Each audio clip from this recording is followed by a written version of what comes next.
There's always been a lot of discussion about whether or not the iPad, especially the iPad Pro, could replace a MacBook.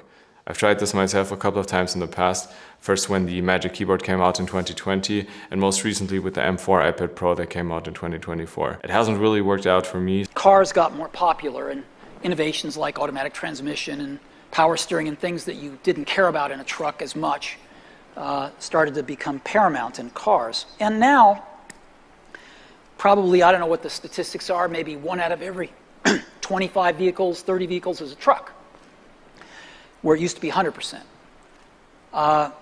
PCs are going to be like trucks. They're still going to be around. They're still going to have a lot of value, but they're going to be used by 1 out of X people. So going back to this Steve Jobs analogy, I think it's just time to let the iPad become this car that's more useful for most people compared to a truck, because right now it's just not, it's way too useless in too many use cases.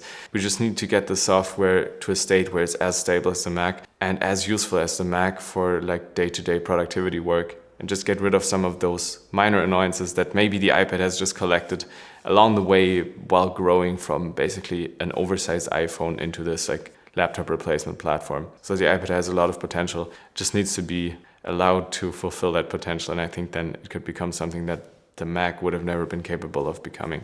I hope this actually happens. I hope next year at WWDC we finally see new iPad features and not just a calculator, and then the iPad could leapfrog the Mac and become something that replaces it for most people.